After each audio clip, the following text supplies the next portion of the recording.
L'anno scorso, in luglio, ho iniziato il mio viaggio dell'apprendimento delle lingue con la bellissima lingua italiano. Dopodiché mi ha cambiato molto la mia vita. Secondo me, quando impari una lingua straniera, non solo impari alcune parole, alcune frasi, il vocabolario o la grammatica, impari un nuovo modo di pensare, esprimerti e vedere il mondo. Poter parlare bene una lingua, esprimere i tuoi sentimenti in un modo diverso, credimi, è un'esperienza completamente diversa. La migliore magari. Mi rende felice, mi rende più curioso. Arrivederci.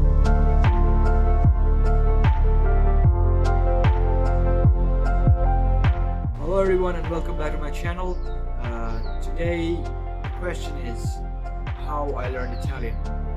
Well, the question is very simple, but the answer isn't. Okay, so on 18 July 2021, last year, I decided to learn a foreign language, and Italian came to my mind almost immediately, instantly.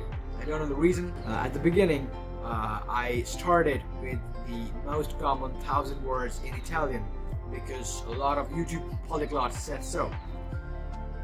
I learned the first 30 words and then I changed my process, I changed my way to learn. Fortunately, I found the YouTube channel of ARRIVEDERCI where I got to know about the story learning method. So in this method, you don't learn any rules, any vocab, any grammar, and I followed this method. Yes, I never learned any grammar, never learned any piece of grammar, and I'm still able to speak the language. In the next few days, I researched a bit about this story learning method, and then I bought this book called Short Stories in Italian by Oli himself. It's a great book with interesting short stories and no rules in this book, okay? That's the main thing, no rules, no vocab list. I mean, there's a vocab list after each chapter. Okay, so the question is, when I don't know the language, how will I be able to read it? That's true, but it's okay. At first, I could not understand anything, but just the gist of it, and that's what you need in the beginning. You don't need to understand everything, every word, every phrase. You just need to get what's happening in the story. You just have to get the context.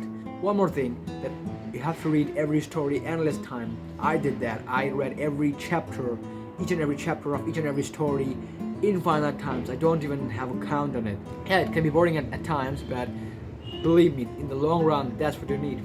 Repetition.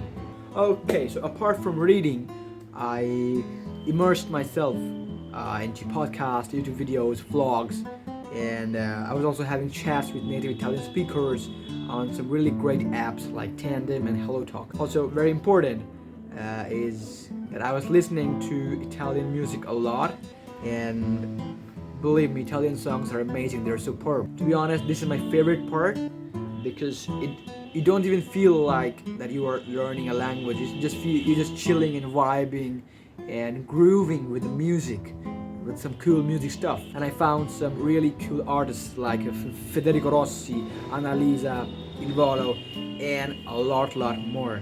And they have become a part of my playlist forever. Well, that's it. I don't think I did anything else. And I just continued to do these things and explore about the language and explore of the country, and most importantly, I had fun. That's the most important part. Learning a language is all about fun. It's not a school subject that you have to cram all the grammar in, right? Of course, there were phases where I felt like I could not speak anything. I haven't learned anything in the language, but it's okay, and I had trust in the process, and it really paid off. Now I can speak the language, maybe not fast, maybe I have to think before I speak, but that's the road to fluency, right? Obviously my journey with Italian is nowhere near finished, because there is no end to language learning, and that's the beauty of it. It surprises you every day. So, if you want to learn a language, do it today. Ne vale la pena. Grazie per aver guardato questo video. Arrivederci.